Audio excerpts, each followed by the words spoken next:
Muy buenos días, Argentina, muy buenas tardes. Aquí desde Europa, mi nombre es Karin Hippon y esta nota es de Más Medios, Más Prensa y para la Deutsche Welle. Bueno, hoy tenemos un invitado muy especial. Roberto Kachanowski es un economista y analista argentino, conocido por su enfoque liberal en la economía, muy destacado como consultor, periodista, autor de varios libros donde promueve las ideas del libre mercado y políticas de austeridad. Además, publica regularmente análisis y comentarios sobre la economía argentina, lo que hoy vamos a estar tratando, un tema que nos interesa mucho, y también cuestionando las intervenciones del Estado y proponiendo reformas estructurales para incentivar el crecimiento económico y la inversión privada. ¿Cómo estás, Roberto? Bienvenido y muchas gracias de tenerte aquí con nosotros. ¿Cómo te va, Karim? Bueno, un gusto estar contigo charlando. Bueno, a ver si Vamos a nos... ver si... Sí, sí. sí. No, vamos a ver si puedo satisfacer las preguntas que se van a hacer, si las puedo contestar.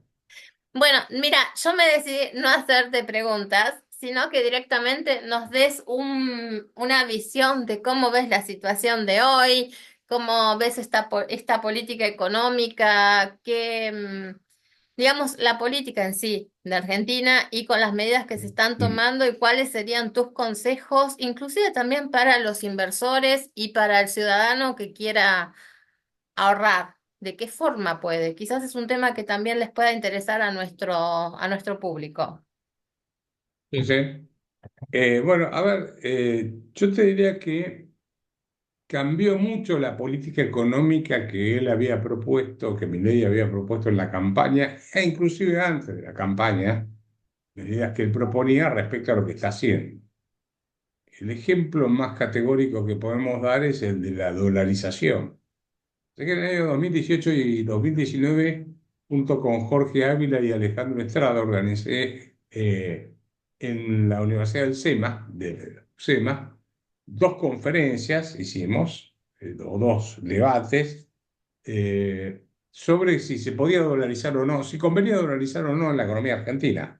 Estábamos de acuerdo con la dolarización en principio, en ese momento era más o menos posible, pero digamos, era un debate que venía instalándose. Eh, y yo te diría que lo que uno vea después cuando él empezó a hacer la propuesta, ya ahí había un problema que no era si estabas a favor o en contra de la dolarización, que es un debate académico en última instancia, si se puede o conviene, no conviene, etcétera. O sea, cuáles son los ejemplos. Está el libro de mi sobrino con Emilio Campos, que hicieron el libro y me lo mandaron como borrador para ver si, como yo ya había estado estudiando el tema, para ver si yo podía comentarlo con ellos, lo estuvimos comentando. Y el problema es que mi ley estaba proponiendo, estaban proponiendo lo siguiente. Mi ley estaba proponiendo dolarizar sin tener los dólares para rescatar los pesos que estaban circulando. Entonces le digo, mira, acá tienen un problema. Ustedes no pueden dolarizar porque no tienen los dólares para poder rescatar los dólares, los pesos que están circulando. ¿Qué es dolarizar? Decirle a la gente, traigan los pesos al Banco Central, al tipo de cambio que dé, de acuerdo a las reservas que tengo y los pesos que estén circulando, les cambio el tipo de cambio ese y circula el dólar. Sí, digo, no los tenés los dólares, así que no podés dolarizar, más allá de que quieras. Em, y curiosamente, él dijo que tenía en una entrevista de televisión, dijo que él tenía ya un banco o un fondo de inversión que le había ofrecido 10.000 millones de dólares. Esa fue una entrevista que le hizo un periodista Fantino. Le dijo que él tenía ya los 10.000 millones de dólares disponibles y que después iba a hacer todo un tema que yo había discutido con mi sobrino y con Emilio Campos de el resto de la deuda del Banco Central, pero eso dejémoslo aparte para no confundir a la gente. Dijo que tenía 10.000 millones de dólares para rescatar los pesos que estaban circulando. Bueno, o perdió el celular o no sé. El fondo se arrepintió, algo sucedió, porque nunca aparecieron los 10.000 millones de dólares. Es más, en una entrevista que tuvo con Feynman, que es otro periodista, dijo que ya venían los fondos de inversión a ofrecerle a la Argentina dólares para dolarizar. Te digo para que veamos lo que se propuso. ¿Qué es lo que está diciendo ahora? Vamos a defender el peso a muerte. O sea, pasó de la dolarización a lo que viene a ser la pesificación. O sea, el dólar, él llegó a decir en un momento que el peso era excremento que no servía ni para bono. Y hoy el peso es la moneda fuerte y el dólar es la moneda que no sirve para nada aparentemente. Ahora la pregunta que hay que hacerse es este valor que tiene, esta fuerza que toma el peso. O sea, Argentina tiene una inflación en dólares en este momento.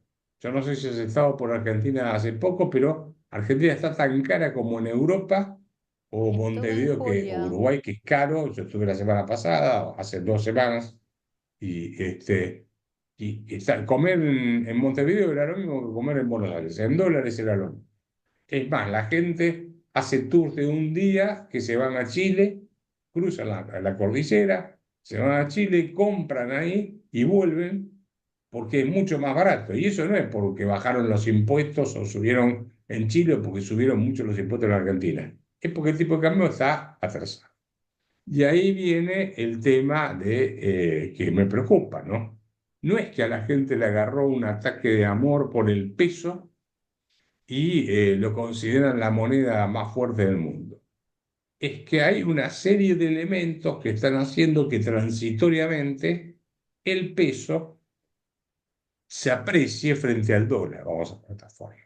Y las razones son, en primer lugar, hubo un blanqueo donde hubo gente que trajo plata del exterior, dólares del exterior, y ofreció dólares en el mercado interno para pasarlo a pesos y blanquearlo.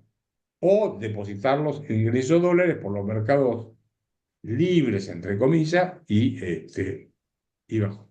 Hubo una moratoria impositiva y hubo empresas que vendieron dólares. Hay gente que como no llega a fin de mes con la tarjeta, no puede pagarlas, tiene que vender ahorros en dólares que tiene para pagar. Eh, y hay lo que se llama el carry trade.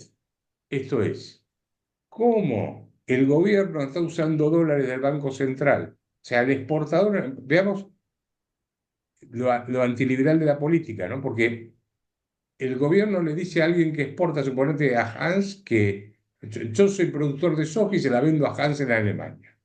Hans, por mi soja, me da dólares.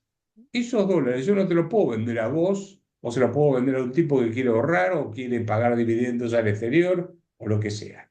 Tengo que obligatoriamente vendérselos al Banco Central a un tipo de cambio menor al de mercado.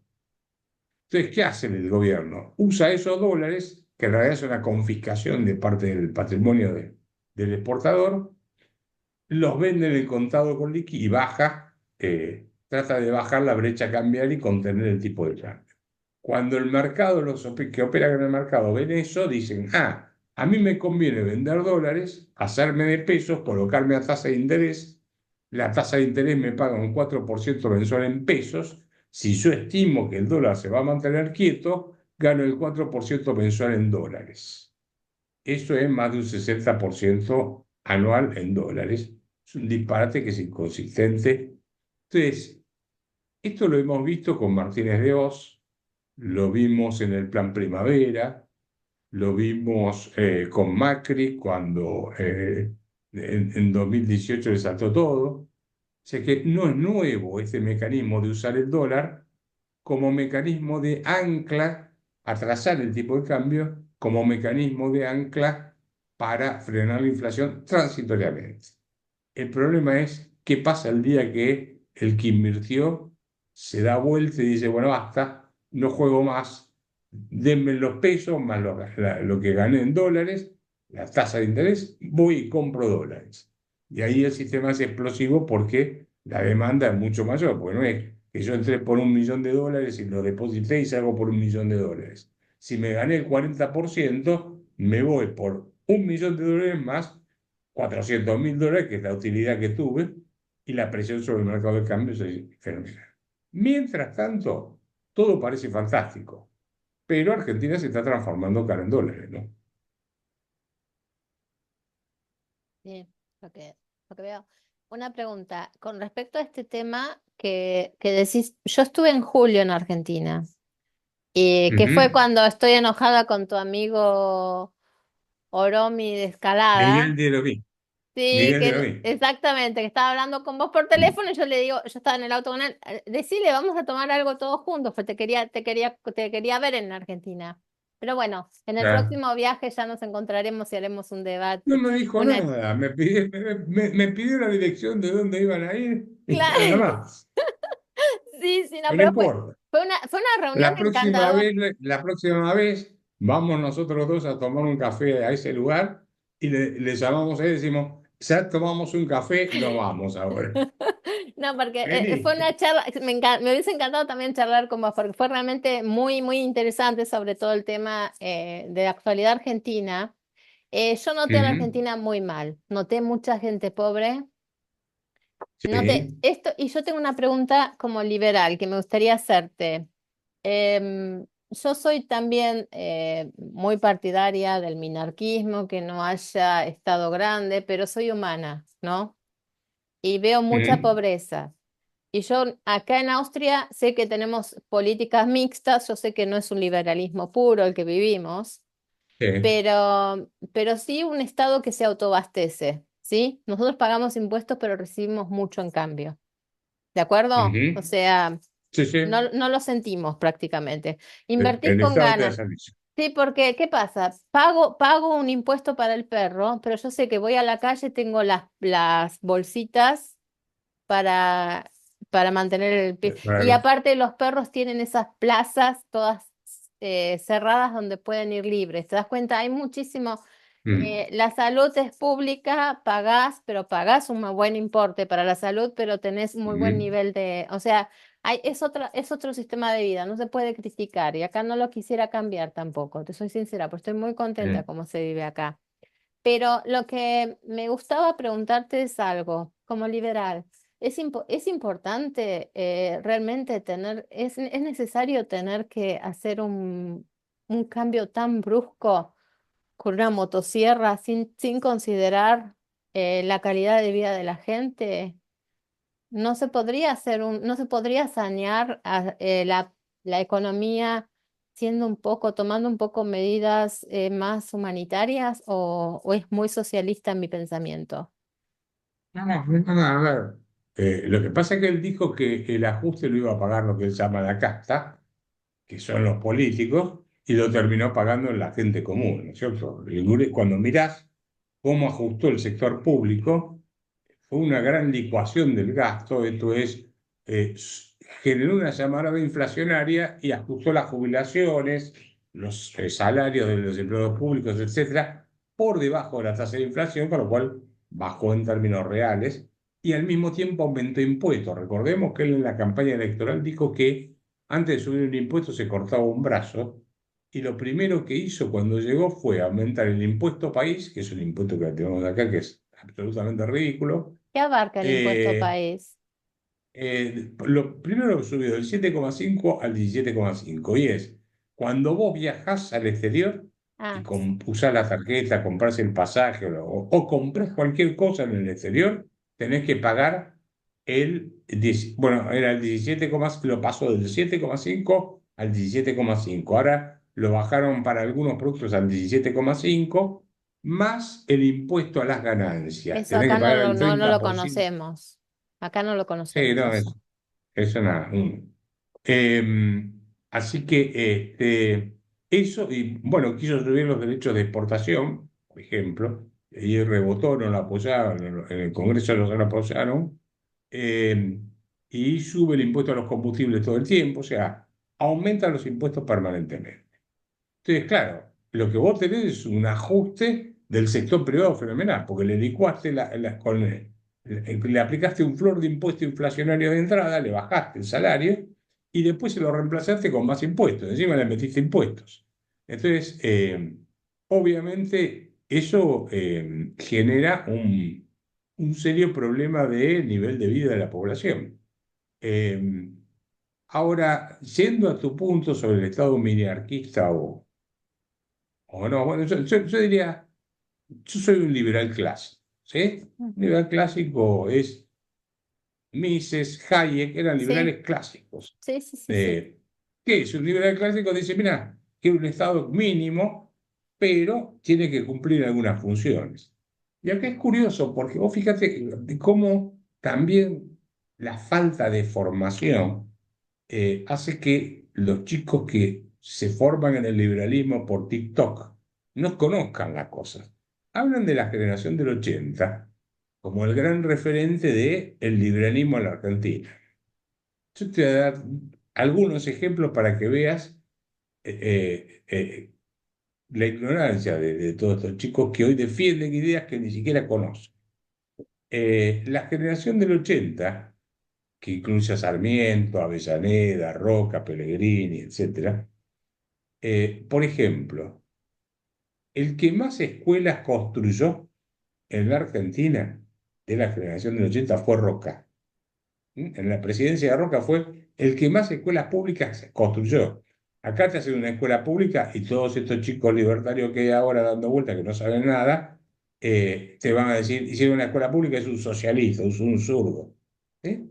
Entonces, claro, sí, o haces una plaza, por ejemplo, si haces una plaza y el intendente hacía una plaza, el jefe de gobierno hacía una plaza y le saltaban a la yugular diciendo es un zurdo, mirá cómo gasta la plata de contribución. Yo soy pro educación pública, ¿eh? Bueno, claro, déjame que te termino Sí, esto. sí, sí, te dejo Mirá, hablar, sí. una plaza, te digo, ¿eh? Una plaza. Sarmiento, cuando estaba por terminar su presidencia, logró que el Congreso sacase una ley por la cual se confiscaban todas las tierras que había tenido Rosas, eran en la zona de Belgrano, etcétera. ¿Vos viste lo que son los bosques de Palermo? Sí, ¿Sí? Bueno, sí. eso se llama Parque 3 de Febrero. O sea, es un equivalente a lo que vendría a ser el Central Park en Estados Unidos, más o menos en tamaño gigantesco. Eh, y fue Sarmiento, cuando termina su presidencia, el que le pide a Avellaneda, que era el que lo sucedía, ser director del instituto de la repartición que iba a armar ese parque 3 de febrero, que se plantaron árboles, en fin, se hizo todo para que la gente pudiera disfrutar. Estoy dando ejemplos donde se dice, no, la generación del 80 era liberal y era minarquista. No, macana, la generación del 80 construyó escuelas públicas, sacó la ley 1420 durante la presidencia de Roca, construyó hospitales, construyó escuelas, agarró el peso, lo declaró en moneda de curso forzoso. No fue un gobierno totalmente liberal, fue de una orientación liberal que atrajo capitales, inversiones, etcétera, pero tuvo políticas como las que vos estabas diciendo, más o menos equivalente a lo que vos podés estar nombrando de Austria ahora, ¿no? O sea, tenías hospitales, tenías educación pública, tenías una moneda de curso forzoso, tenías un montón de cosas que son algunas debatibles, ¿no? Pero no fue liberalismo puro. Y sin embargo lo toman como referencia. Eso te muestra que hay un fanatismo y una ceguera donde no hay formación. No es que hay convicción, hay un seguimiento a alguien que diga lo que diga, lo van a aplaudir. No sé si me explico. Sí, sí, Y sí, eso me sí, preocupa sí, mucho sí. porque te puede afectar la política económica en el futuro, ¿no? Porque los chicos en realidad, cualquier cosa que digan, te puede decir, abro la economía o cierro la economía, le da lo mismo. Sí, sí, sí. Y lo que más me preocupa es que en realidad mi ley no es, viéndolo así, actuar ya después de casi un año, No es no es liberal. liberal. No es liberal. Él es un heterodoxo. Él te puede poner un control de precios, sacar un control de precios sin que se inmute, sin inmutarse.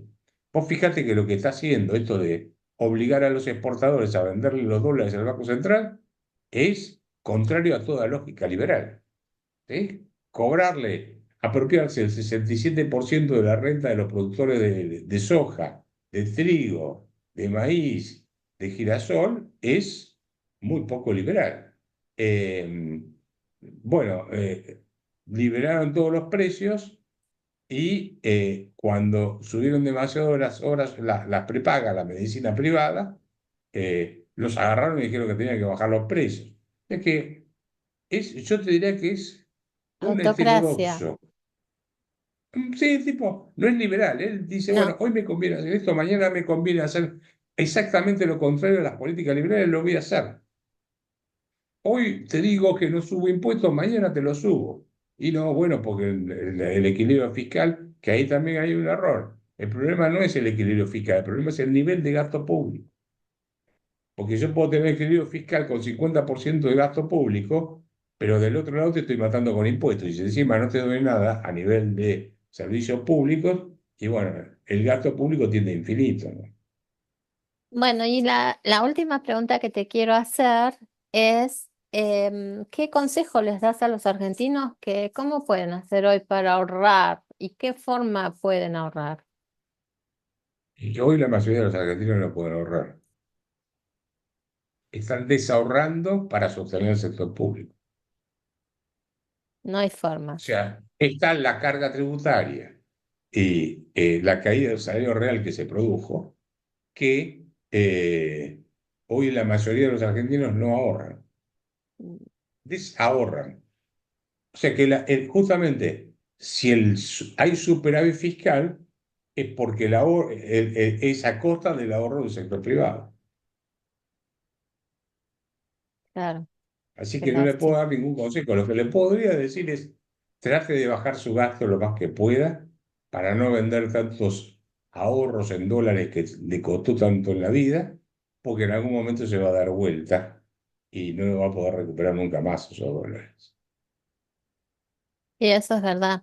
No, porque me llama la atención haciendo este cierre es que no hay el control que tienen, que no hay tampoco, no se, todavía no puedes hacer una inversión. Por ejemplo, yo no puedo hacer una transacción bancaria directamente a Argentina con un IBAN como se puede hacer en Europa. Nosotros a Estados Eh, Unidos podemos hacer transacciones y no podés tener una cuenta ni en dólar, digamos en euros si querés. eh, Por otro lado, tampoco tienen el libre comercio todavía de decirte podés comprar en Amazon o en Temu, por ejemplo, China. Nosotros acá en Europa sí, tenemos ese libre comercio. Por ejemplo, si yo compro ropa en China, ¿no? O lo que compre, ujú, no pago impuestos. Compro directamente en China, si quiero comprar en Estados Unidos, y nadie me va a estar controlando en el gobierno si yo compré acá o allá. Es una sí, competición permanente. Los mayores clientes nuestros hoy en Europa son los chinos, te voy a ser sincera. ujú, O sí, sea, sí. no es que Son tenés los que que más. tenerle miedo a los chinos. Por eso te digo, es una Sí. competencia continua. Pero bueno, bueno, Roberto, yo te agradezco muchísimo por esta nota. Espero que la podamos volver a hacer en los próximos Con todo meses. gusto. Y te Bárbaro. deseo lo mejor de lo mejor. O sea, que te aprecio muchísimo como economista, como persona, y fue un agrado tenerte con nosotros. Te agradezco a vos y te mando un fuerte abrazo. Gracias. Con ¿Mm? nosotros fue el economista Roberto Kachanowski para Más Medios, Más Prensa. Muchas gracias. Que tengan muy buen día. Gracias, Roberto. Chao, hasta luego. Chau, chau.